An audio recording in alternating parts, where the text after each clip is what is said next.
The waters off of the Cape of Cape Sable Island were once some of the most treacherous waves in the North Atlantic. More ships and more lives were lost around Cape Sable Island than anywhere along the Canadian coast. We're exploring these islands and uncovering the remains of one of their darkest nights, the night that the Allan Liner Hungarian wrecked off its shores with no survivors.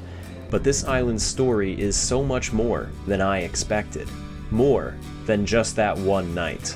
Back in the early 1900s, Marconi put a wireless tower up, so when the Titanic sank, they sent an SOS to this tower. So this was the relay station between Cape Race and here? Yeah.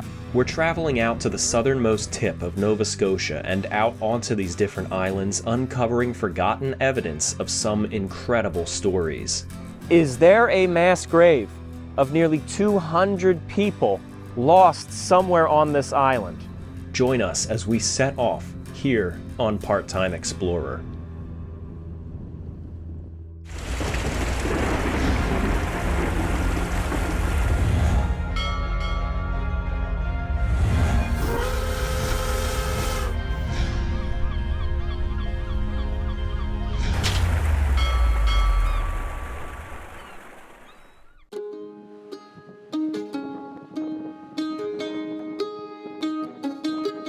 This video is meant to be a companion to my larger documentary on the wreck of the SS Hungarian, which wrecked offshore here in February 1860.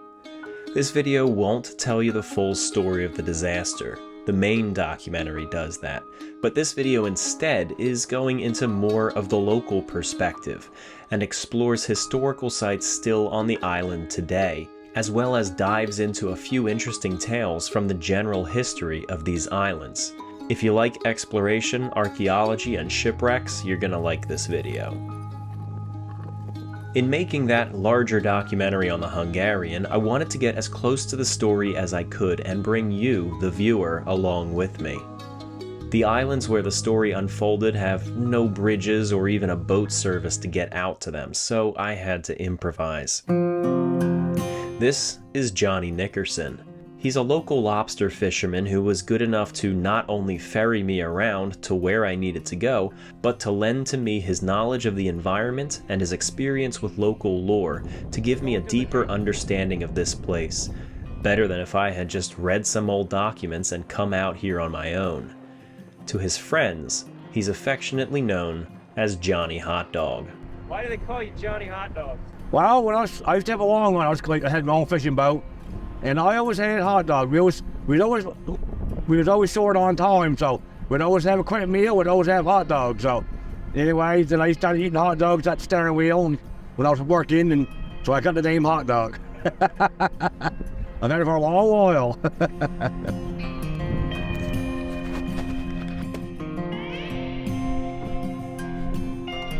And you can follow the path takes you right to the house, okay? On the block on the outside, we're 15 couple down. You can block on this side grass, and you'll see a four-wheeler path. Okay. That's actually, I made all these paths, no. All right.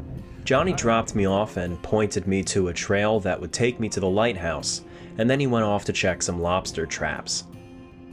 I'm visiting the island at the same time of the year as when the Hungarian wrecked. First impressions of the island today is that it's cold, windy, and barren, as expected. So to give you an idea of how windy it is, my microphone's windsock just blew away. So I don't know how those audio is going to turn out. Almost nothing aside from the tall grass grows here this time of year. It's a rugged sort of terrain that would be all the more harsh in a storm like the one that struck on the night of February 19th, 1860. The road that I'm walking along is actually one of the early roads mapped out from the first European settlers, and may even date back to the Mi'kmaq people that once roamed here. I was hoping we would get to see some of the sheep down here on Cape Island, and it wasn't too hard to find them. So there's a population of sheep on here. They're really the only inhabitants of this island. So in the days long before the wreck of the Hungarian, these islands weren't populated. One of the things that was a recurring problem is that since these waters were so treacherous and deadly and so many lives and ships were lost off of here, ships would go down. Survivors would make it to this island and not be able to get off. And there were several cases of people being marooned on this island or the nearby Fish Island or other ones and starving to death. So the locals would bring over a population of sheep, and they would just roam and graze and reproduce, and their population was self-sustaining. But that was something so that shipwrecked survivors who are marooned here on the island had something to hunt and something to eat. And here today, centuries after that population of sheep were brought over, there's still a stable herd of them, dozens wandering around this island. And they're all looking at me right now. Johnny had mentioned to me that the sheep actually might have been brought over by the crown itself over in the United Kingdom to deal with the starvation of shipwreck survivors here on the island. He had also mentioned that the sheep have to be born here in order to really survive on the island, because when they import sheep from the mainland, they don't know how to adapt to this terrain here, and they don't survive. But the sheep that are born here, they do. They're not threatened by people. That's nice. Guess people haven't been shipwrecked and trapped here in a long time. But still, they don't want to say hi. I am currently the southernmost person in Nova Scotia. In fact, the southernmost person in all of maritime Canada. So the whole eastern seaboard. This is the very bottom point of Cape Sable Island, which juts down just a little bit farther than some of the other points, such as Sable Island in the water or Seal Island to the west. But right here is the southernmost point of the east coast.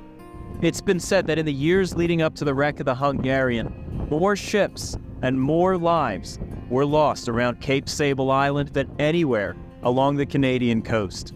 Now, just over there behind the camera is a lighthouse. But in 1860, when the Hungarians sailed through these waters, that lighthouse wasn't there, making this area all the more dangerous. There's a remarkable story about one of those early shipwrecks. It was January 1817, and the brig Friendship, under the command of a Captain Richard Hitchens, came ashore right here by where the lighthouse is today. Hitchens and all of his men made it off of the ship and came ashore to right about where I'm standing, and they lit a fire for warmth. At the time, this island was uninhabited, but the big Cape Sable Island wasn't. There were many families living there, including the Kroll family. That night, young Mary Kroll couldn't sleep. She was having night terrors, dreaming about a shipwrecked group of people who were freezing and starving to death in the storm that raged outside. She begged her father to go down to the island in the middle of the storm and see if anyone needed help. Well, he objected, saying that was ridiculous, but eventually he did relent, and he went down there, and there he found the shipwrecked crew of the Friendship barely clinging to life. The locals rescued them, and eventually Captain Richards, after he recovered, tracked down Mary Kroll to thank her for whatever told her to send her father down to rescue them, and then he ended up marrying her. Throughout her life, she was so concerned about people being shipwrecked and killed in these waters that she and her husband, Captain Richards, ended up establishing the first life-saving station in this area. The locals around Cape Sable Island had been petitioning the government to construct a lighthouse on the island, but the petition kept being denied. There already was a lighthouse at Bacaro to the east and on Seal Island to the west, so it was felt that no lighthouse was needed here. However, if a ship was sailing along the shore feeling its way from lighthouse to lighthouse, the prominent point of Cape Sable would be in their way, without any form of signal tower. Some believe that a lighthouse on Cape Sable could have prevented the Hungarian disaster when the ship wrecked here in 1860. In 1861, as a direct result of the wreck of the Hungarian the previous year, a lighthouse was finally built on this spot. The lighthouse that was built in 1861 was made of wood and stood at 65 feet tall. Now, over the following decades, the lighthouse and the light went through several modifications, but was ultimately deemed to be too short. And then in 1923, this newer lighthouse made of concrete was built and stands at 101 feet tall. Today, the lighthouse, like every other lighthouse, is automated.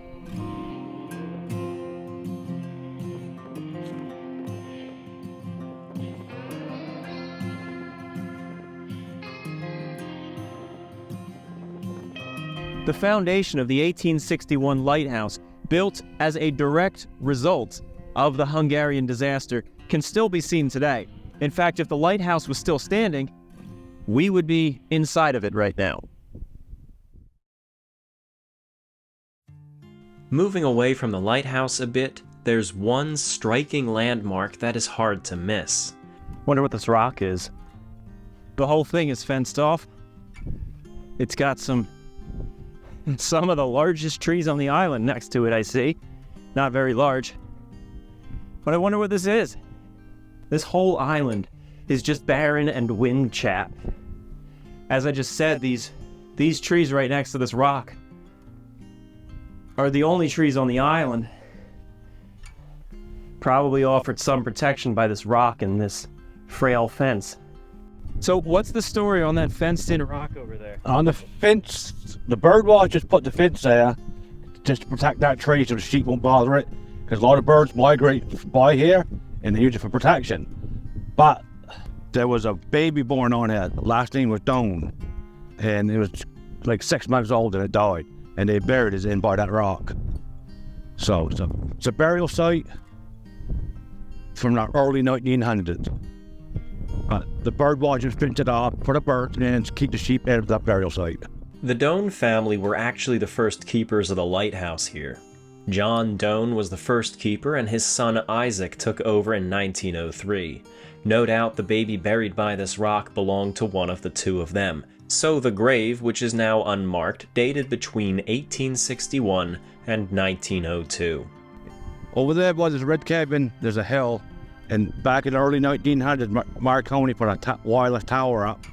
So when the Titanic sank, they sent the SOS. When Newfoundland got it, they sent the SOS to this tower, and this tower over here sent it to New York. So this was the relay station between Cape Race and here? Yep. After hearing about the old Marconi Tower, I knew I had to check it out.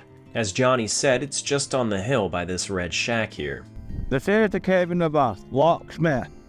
His grandfather, Ben Smith, was a lighthouse keeper, and when he retired, his father took it over. He was a lighthouse keeper, and locksmith and his sister both was born and raised on the Cape. I think they was 16 and 18 years old when they made the lighthouse automated, so they didn't need a lighthouse keepers no more. Do you want to sign a gift book before you go? By here? No. You just put the gate out so the sheep can't get in, so. We got to take a look inside the cabin, which was built in the 1970s or earlier. It's well stocked and basically ready to go for anyone who may rent the cabin out or get shipwrecked and stranded on the island. So where was the Marconi station? The Marconi station was right there. That's where the cement foundation for the tower was. A concrete block? A concrete block, yeah. And they had a house and buildings up on the hill there. The Marconi Tower was built in 1905 and in operation off and on through the 1920s. For those of you not familiar, Marconi was the telegraph company that pioneered wireless communication. The Marconi Company even had an office aboard the Titanic when she sank in 1912, and it was responsible for sending out the distress calls. Those distress calls reached Cape Race, Newfoundland, which sent them on to here, on Cape Sable. The operator of the station at the time forwarded those messages on to the United States. This radio station was dismantled in 1929 and the mast was moved to Rockville. A mast still stands there today, but I'm not certain if that's the original Marconi mast from Cape Sable, which carried Titanic's distress calls, or if it's a replacement. Is it really? All that remains here at the Marconi site on Cape Sable are the concrete blocks to anchor in the guy wires. It's incredible to think about how this understated ruin played such an important role in the sinking of the Titanic and the aftermath. Leaving one tragic shipwreck behind, let's move on to another and make our way to Black Point on the far side of the island. So now we're taking a walk from the lighthouse and the old Marconi station. We're heading west along the cape. This narrow sandbar is what connects this end and that end of the cape. Down there is the point that was closest to where the Hungarian went down. Me and Johnny here were walking down there now to check the place out. The walk from the lighthouse down to Black Point was nearly 2 miles long. While we were willing to walk that, it turns out the ocean had recently breached across the sandbar, and the beach became unpassable. So we were going to Black Point by sea.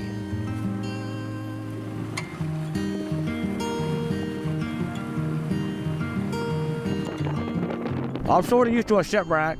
When I was 16 years old, we was on the way home from fishing, and our boat caught on fire, and we spent 2 days at a life raft before the Coast Guard Shipwrecks found us. So that was on the back of Brandon's Bank, roughly about 75 miles from land.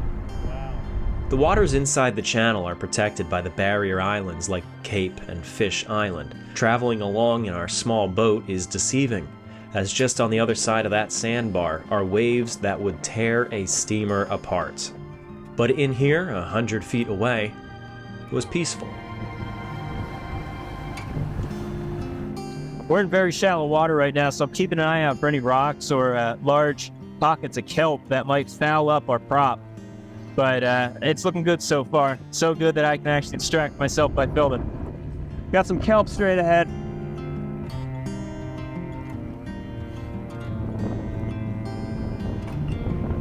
It's getting pretty dang shallow. So this is pretty much the extent of what we're willing to do to tell these stories. I mean, we've got this boat coming way out on this remote island just to be able to get as close as possible to where the Hungarian wrecked, or where the bodies were coming ashore, and where the witnesses watched it from. So, I don't usually like to do self-promotion, but here on Part-Time Explorer, you really get to explore and see up close and personal these stories. How long are you willing to stay here? I got the diamond though. Okay. Take your time.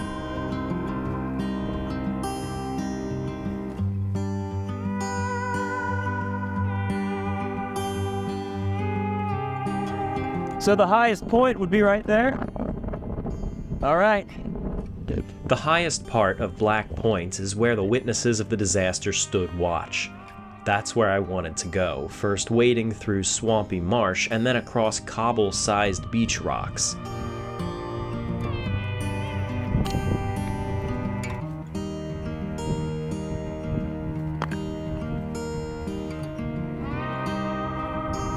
It was only a short walk to the place I believed to be where they congregated. The lights of the Hungarian, once it had struck Cape Ledge, were first spotted by Henry Nickerson on Fish Island to the north. He took his son and neighbor and they rowed out to this island and then climbed up to this point in order to try and signal the people trapped on the ship offshore. Henry Nickerson and his men stood right here at the highest point on Cape Sable Island, taking turns holding up a lantern facing into the bitterly cold wind. Just in case a boat should manage to escape the wrecking steamer, they would have something to row towards. Locals who lived on Cape Sable Island in the direction of the lighthouse were joining Henry and the other men, and they were gathering up hay into piles to burn as a sort of beacon to guide the boats in. But there weren't any boats. As the dawn broke, however, they saw that the ship was settled deep in the water and realized that there was no hope for the people on board. The lifeboats were already gone, and anyone alive still on board had sought refuge in the ship's rigging. The waves battered the ship all morning as it slowly broke apart, collapsing sometime around 10 a.m. But is there any evidence as to where the exact spot is that the locals stood watch from? While we're up here at Black Point, I am certain that I am just seeing things. But I did find this little carved out divot in the ground. It almost looks like where someone would make a campfire. It's old, it's completely grown over, but it's quite large.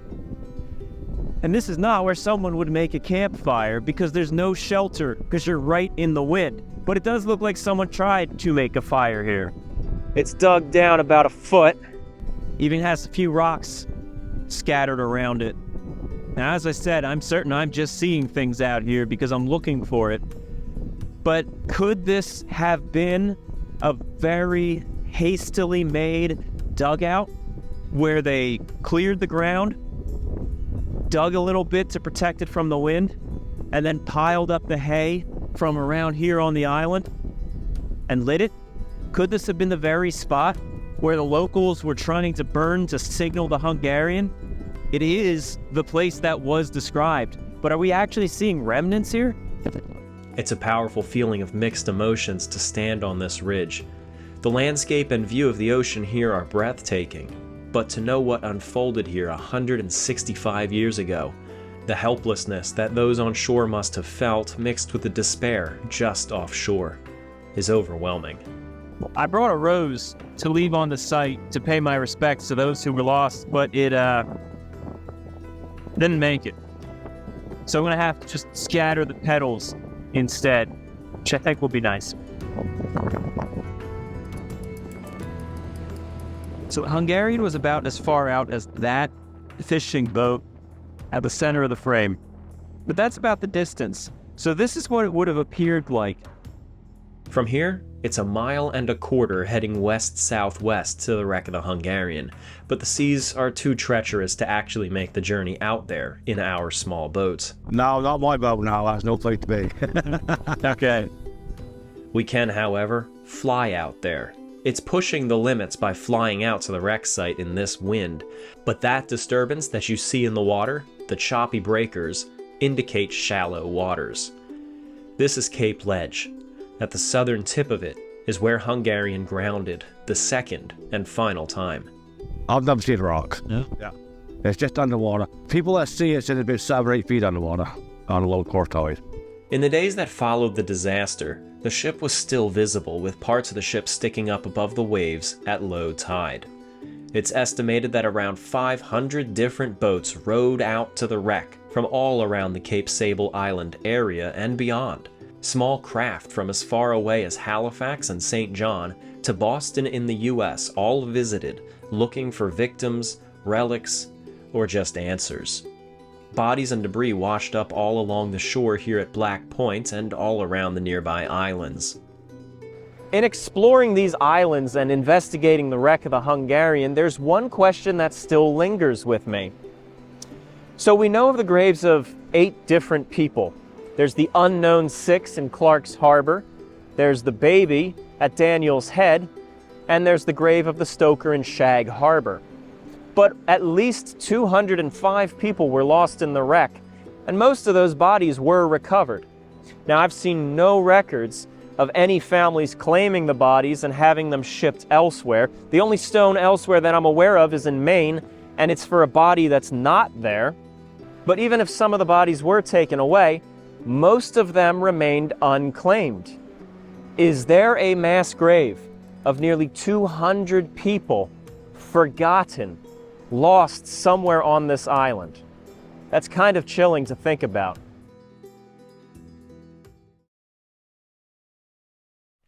Leaving Black Point behind, I found some other interesting ruins not connected to the disaster. This is an old wooden structure used for collecting and holding lobsters, and it's just collapsed over the years. Doesn't date back to the Hungarian, but still neat to see. We got back in our boat and headed north to another island altogether. This was Fish Island. We crossed over the inlet, the same inlet that Henry Nickerson and his companions crossed to get to Black Point when they saw the lights. We're now heading to the island that the Nickersons called home.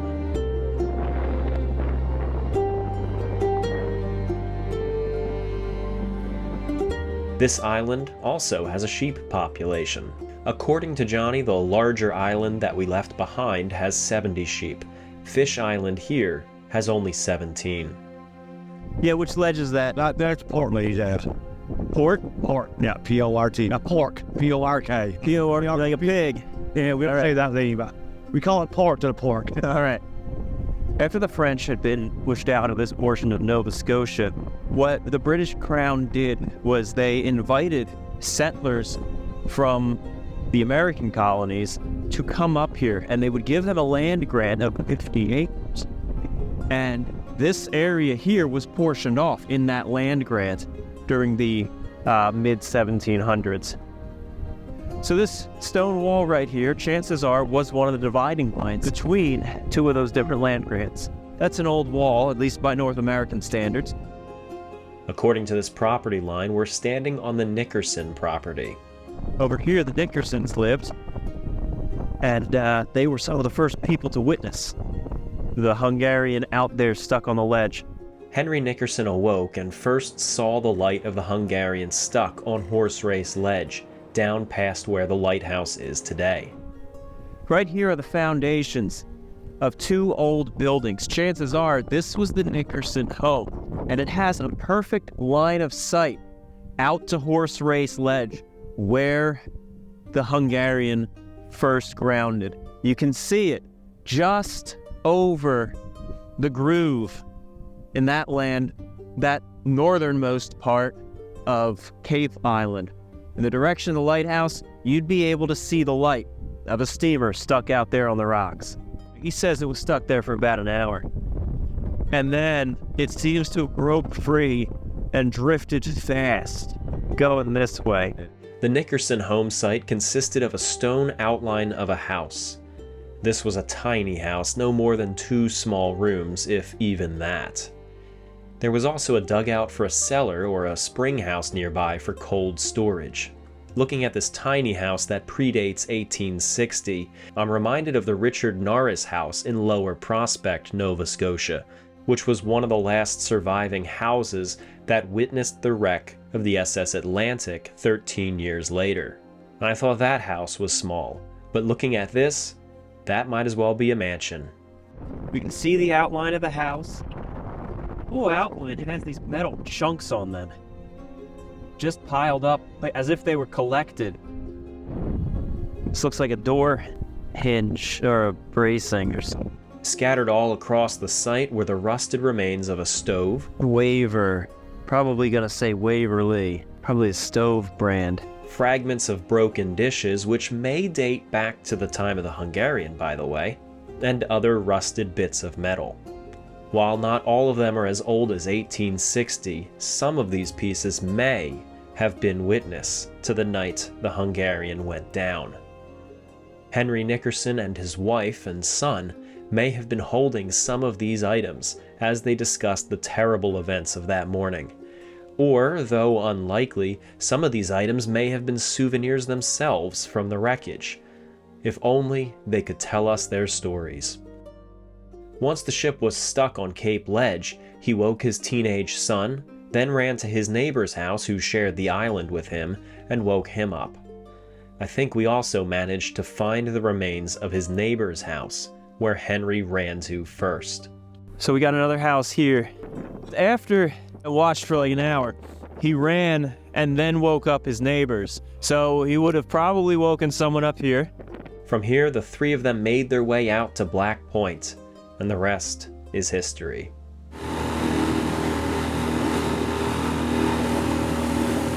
With that discovery, we'd accomplished our last objective for the day, and I now felt that I had enough on-site material from the outlying islands for my documentary to tell the full story of the SS Hungarian. The disaster of the Hungarian was an absolute tragedy, but exploring these islands, especially with Johnny, was a lot of fun. It was great coming out here and being able to see these sites firsthand and share them with you. So thank you for joining me on this little expedition, if you want to call it that. I want to thank Johnny Hot Dog Nickerson for taking me around on his boat, and also Chris Swim for all of the research he put into the wreck of the Hungarian. If you enjoyed this video, be sure to subscribe to my channel and share the video around. Be sure to also visit my Patreon at the link below, or consider signing up for my YouTube channel memberships.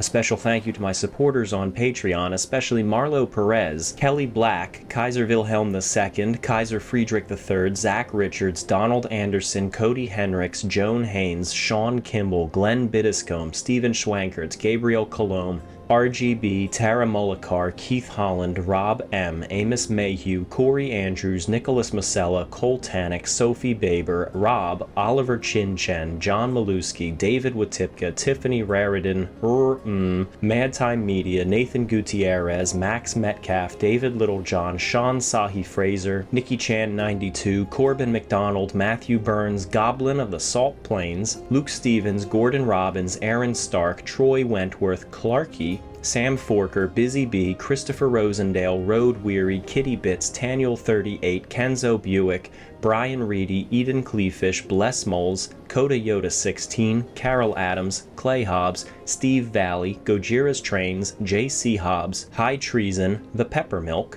Tristan White, and Jason Stray.